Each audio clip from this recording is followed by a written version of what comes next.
In this lesson, we're going to talk about the conjugation of the verb have.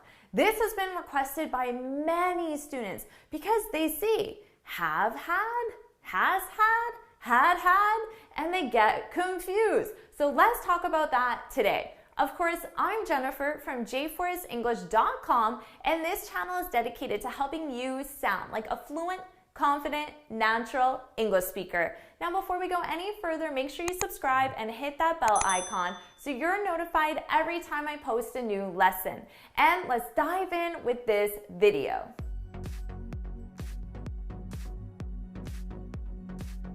Let's talk about the conjugation of the verb have. I want to start right from the beginning so it's very clear. Now, our infinitive form of the verb is to have. Of course, we can use the infinitive in certain sentence structures. For example, I'd like to have more time. So here is the infinitive being used. Now, we can also use the base verb. The base verb is have. So we simply drop the to from the infinitive to get our base verb.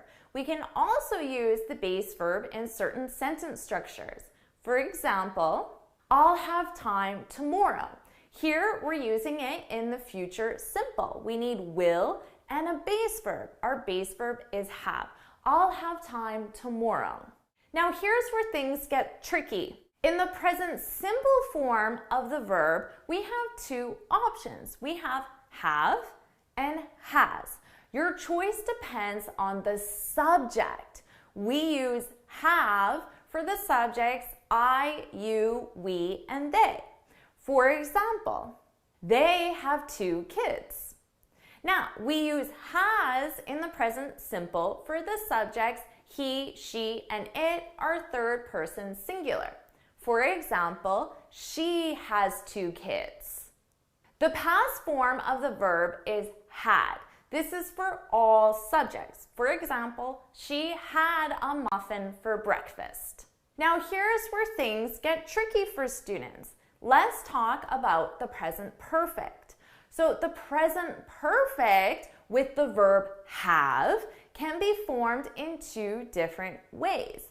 It can be formed as has had or have had.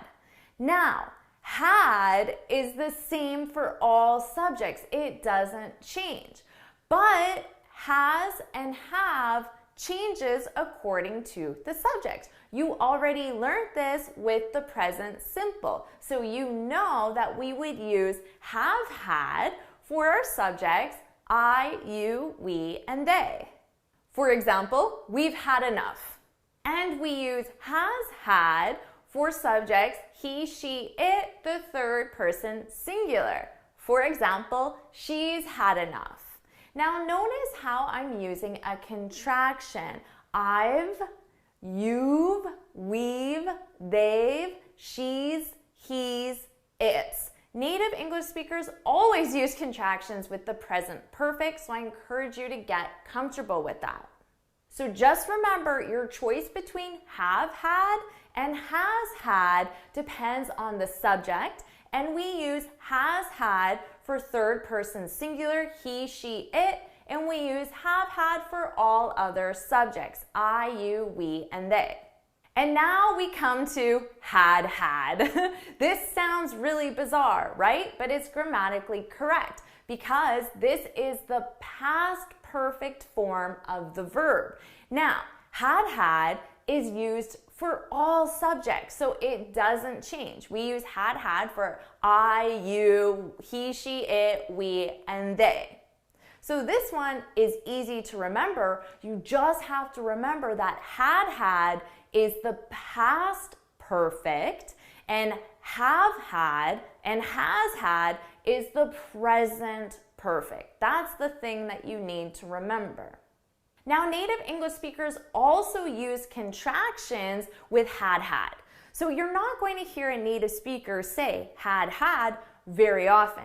You'll hear the contraction, and the contraction is very subtle. It's a very soft sound. I'd had, you'd had, he'd had, she'd had, it had, we'd had, they'd had. So it's a very soft d sound added to the subject.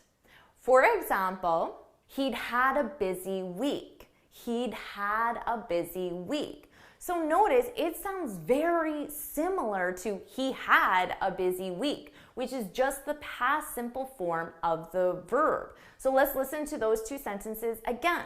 He had a busy week. He'd had a busy week. I'd say even a native speaker would have a hard time hearing that difference. It's the sentence structure and the rest of the sentence that will let you know if it's a simple past or the past perfect. So you have to pay attention to context as well. So this is a lesson that you're going to have to review a few times to get comfortable with it, and I definitely recommend that you just take some notes so you remember that difference.